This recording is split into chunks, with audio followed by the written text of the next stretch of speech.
안녕하세요. 찾아가는 변호사들의 신기한 코너 신변. 기변입니다. 반갑습니다. 네, 김 변호사님, 보존 처분이라는 게 도대체 뭐예요?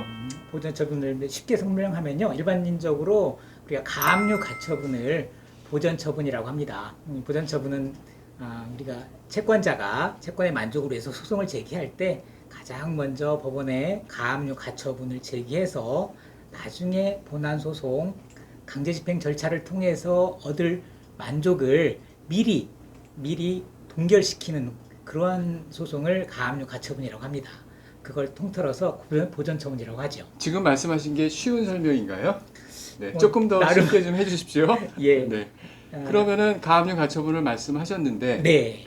가압류하고 가처분이 어떤 차이점이 있는 겁니까? 네. 똑같이 보존 처분인데 가압류는 채권자가 금전 청구를 할 때 내가 돈으로 받을 권리가 있을 때 하는 게 가압류고요. 그런 금전 청구 이외의 청구를 할 때는 가처분을 한다 이렇게 생각하시면 됩니다. 요번엔 좀 쉬웠어요. 네. 그러면은 가처분의 예로 어떤 게 있을까요? 뭐 가압류 같은 경우는 내가 빌려준 돈, 네. 대여금을 반환받기 위해서 네.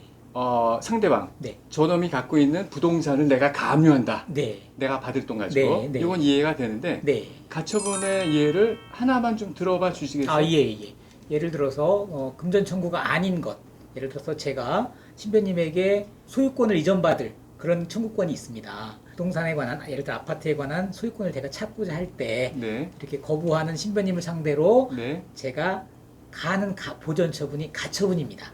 소유권 이전 등기를 나중에 받으려면은 신변님이 소유권을 계속 유지하는 게 필요하거든요. 제가 소송하는 도중에 신변님이 그 아파트의 소유권을 처분해 버리면 네. 제가 하고자 하는 목적 달성을 할 수 없기 때문에 그럴 때 그런 아파트 소유권에 대해서 가처분 등기를 해두면 제가 나중에 승소를 하고 난 후에 강제 집행을 통해서 받을 수 있는 것입니다. 그러면 소위 말해서 제가 처분을 못하게 네. 딴 데 처분해 버리면은 그 소송에서 이겨도 못 가져가니까 네. 김 변호사님이 미리 저의 부동산에 대해서 예. 소유권 이전 금지 가처분 같은 걸 해두신다는 말씀이에요? 그렇습니다. 예. 조금 쉽게 말하면 그러면 제가 그 전에 팔아버리면 어떻게 해요?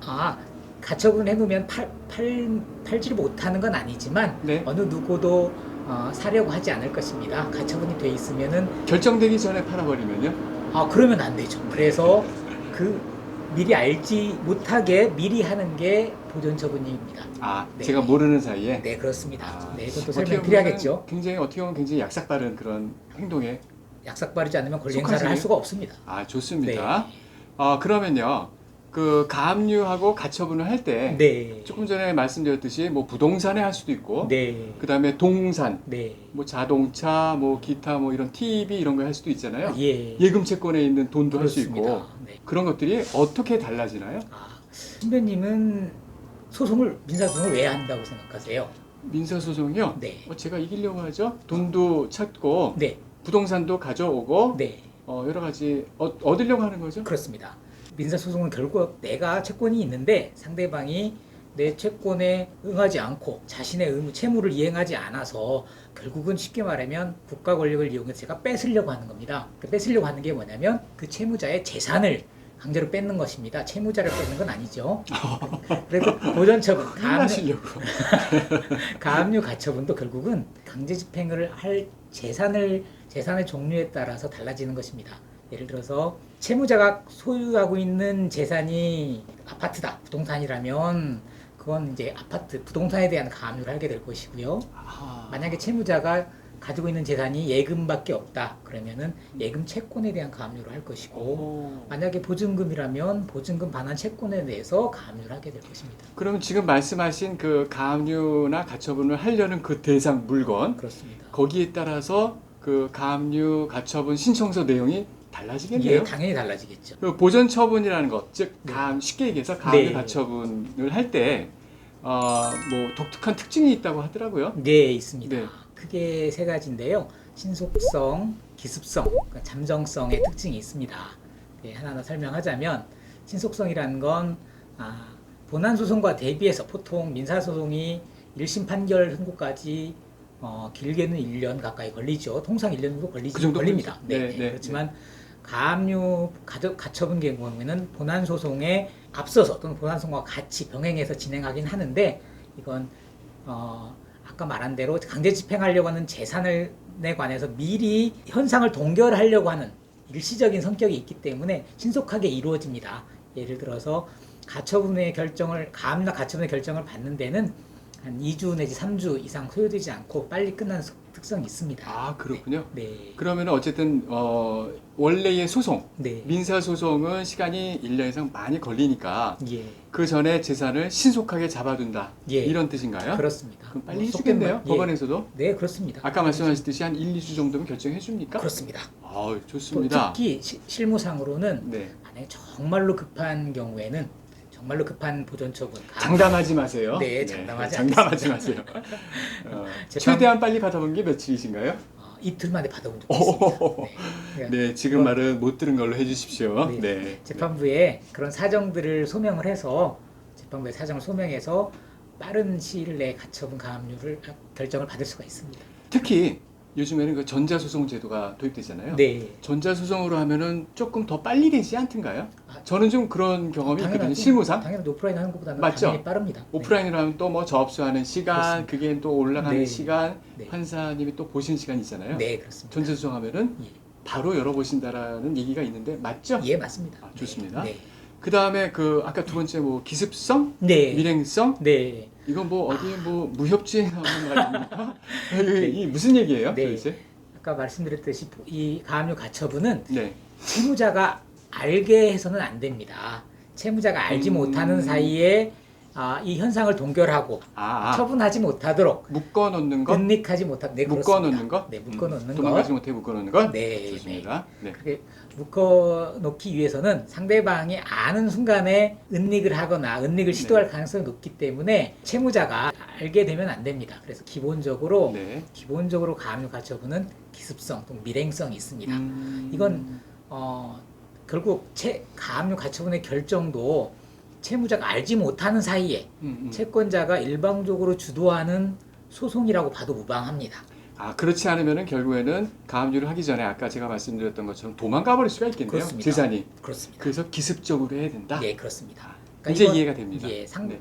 이건 상대적으로 보면 또 조금 더 편리합니다. 네. 예를 들어서 뭐 내가 채권자가 아니라 채무자의 입장이다. 네. 채무자의 입장인데 이미 가압류 결정이 난 지 한참 지나서 제가 그런 통지를 받게 되거든요. 네네. 네. 그런 통지를 받게 되더라도 이게 채권자와 재판부가 짜고 공모해서 뭔가 이렇게 짬짬이를 한 것이 아니라 채권자가 그런 입장에서 그 속성에 따라서 한 거기 때문에 당황할 필요가 전혀 없습니다. 그러네요. 네, 좋습니다.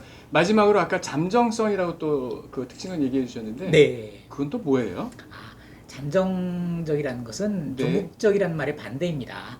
그러니까 예를 들어서 본안 소송에 관한 그 판결 등은 그런 재판은 종국적이라고 볼 수 있죠. 그렇겠죠? 예, 결론이 나고 네. 권리의 존부나 네. 그런 종국적인 결과가 나오는데 이 보전 처분은 채권자가 가진 채권의 존부에 관해서 종국적인 결정을 하는 게 아니에요. 잠정적으로 채권자에게 채권이 있을 거라고 생각하고 내려주는 것이거든요.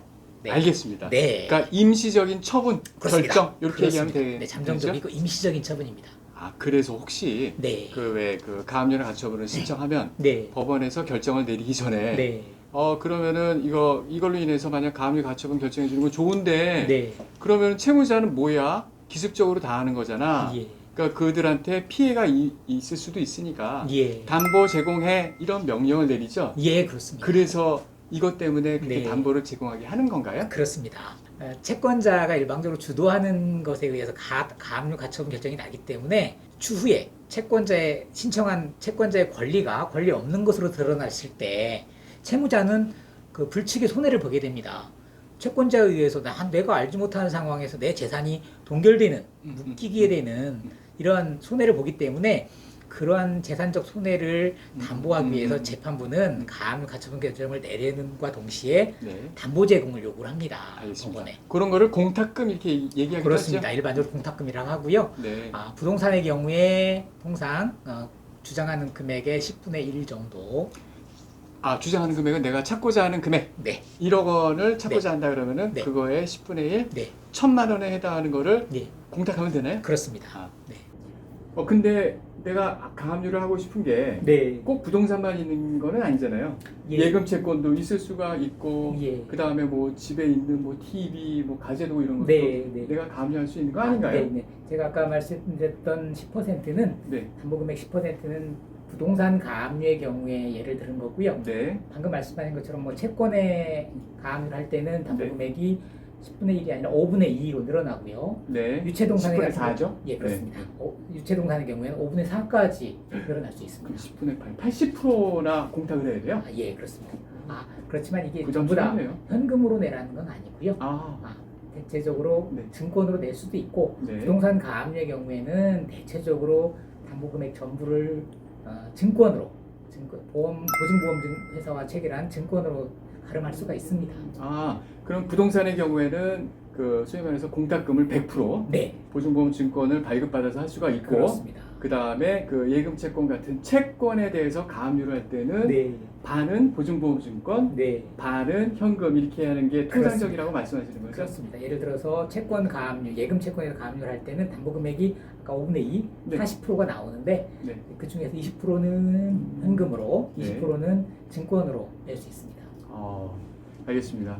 가압류는 채권자가 주도적으로 진행하는 소송이고 법원에서 판단을 할 때도 판단을 근거로 삼는 자료들도 일반 민사 본안 소송에서 하는 것처럼 엄격한 증거 조사를 하지는 않습니다. 소명 방법이라고 하는데요.